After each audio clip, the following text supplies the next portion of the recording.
Bonjour, bienvenue dans un nouveau numéro de votre JT. Au programme cette semaine, les autotests sont disponibles en pharmacie depuis la mi-avril, mais savez-vous réellement comment ils fonctionnent ? On vous explique tout. Puis direction le cimetière de Vélizy pour la commémoration du 76e anniversaire de l'armistice de la Seconde Guerre mondiale. Mais tout d'abord, je vous emmène sur les berges du bassin au cœur du quartier louvois pour en savoir un peu plus. Alors je me trouve au bord du bassin qui se trouve au cœur du nouveau jardin du quartier louvois.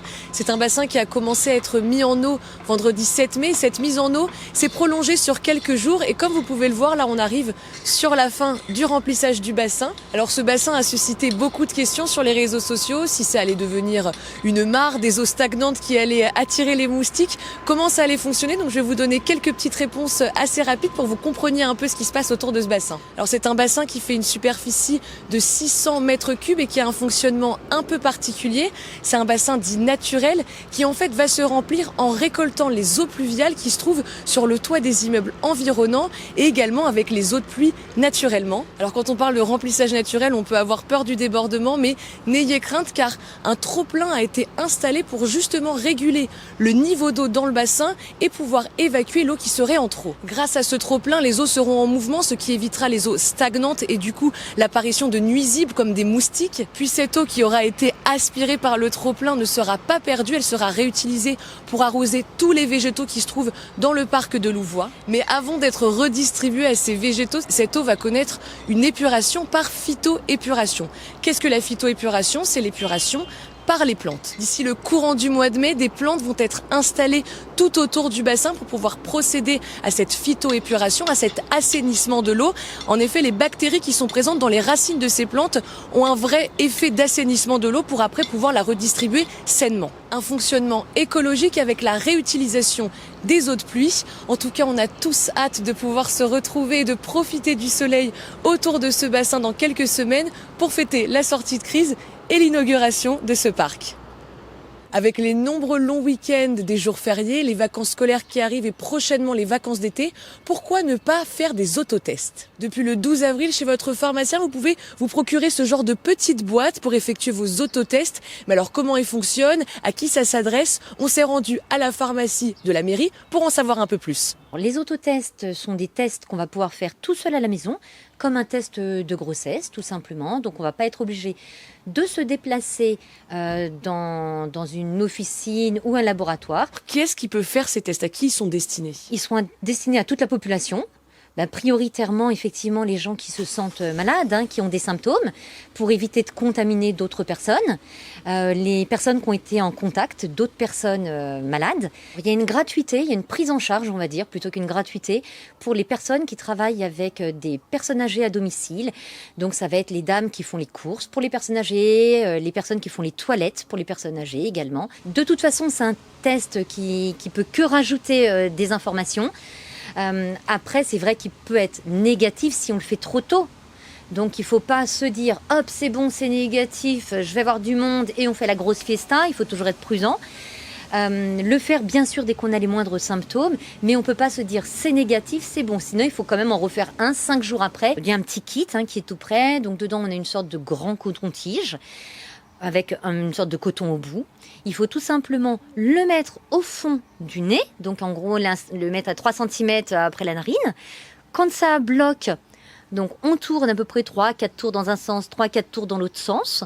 On retire le coton-tige, on va le mettre dans une sorte de petit récipient qui est donné dans lequel il y a une solution. On va le tourner, mais bien le tourner, voire limite l'essorer, on rebouche. On secoue la petite solution et après on met quelques petites gouttes de solution sur un test. Voilà, le test, ça va être un témoin si vous voulez et une goutte de solution. Donc on lit le test 10 minutes après avoir posé cette petite goutte. Si on a une barre, c'est la barre du témoin, donc le test est négatif. Si on a 2 barres, c'est la barre du témoin plus la positivité du patient. Et du coup, ça veut dire que le patient est positif, donc porteur, et qu'il va falloir qu'il s'isole. Samedi 8 mai, les élus de la ville, le maire Pascal Thévenot et Valérie Pécresse, se sont réunis au cimetière de Vélizy pour commémorer le 76e anniversaire de l'armistice 1945. Une cérémonie en comité restreint, toujours sur fond de crise sanitaire.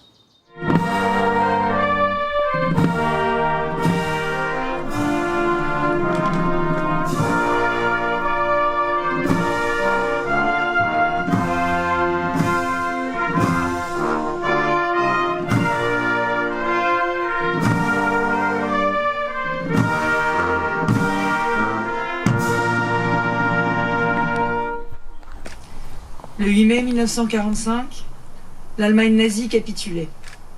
La croix gammée tombait, mais laissait derrière elle des millions de morts devant lesquels nous nous inclinons. Celui qui oublie son passé se met en risque de le voir se reproduire. Alors il faut remercier tous les Français, tous nos ancêtres, tous nos anciens, qui nous ont donné la chance d'être libres. Et surtout, il faut se souvenir que la liberté n'est jamais éternellement acquise. La victoire de 1945 est le succès de l'espérance, mais elle est aussi l'aube d'un nouvel effort collectif pour la reconstruction, pour la paix et pour l'Europe. Hier, comme aujourd'hui, face aux épreuves et aux crises du temps, la nation française se tient debout, résiliente et espérante.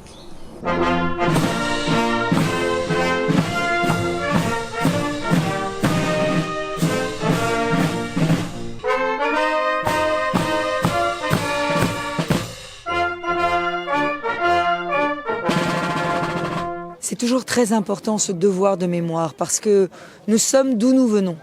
Et tous ceux qui, dans notre entourage, dans nos familles, ont donné leur vie pour notre pays, nous devons nous en souvenir, nous devons célébrer leur mémoire. Il faut avoir le courage de résister. Ils ont eu ce courage, ils sont morts pour nous.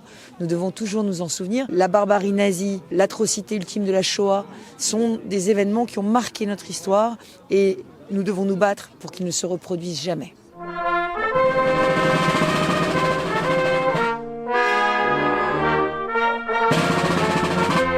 C'est avant tout une manière de passer le flambeau et de faire comprendre aux jeunes générations tout ce sens, que la paix, c'est jamais gagné d'avance, le respect aussi. Et même si c'est en petit comité, c'est des moments de commémoration importants et de transmission aussi qui sont importants. Donc non, c'est toujours un plaisir de retrouver ceux qui m'accompagnent pendant ces moments-là, et puis par rapport au message qu'on doit aux anciens combattants et puis à toutes les forces qui sont aussi impliquées aujourd'hui dans le monde, parce que la paix, on s'aperçoit que c'est jamais gagné d'avance.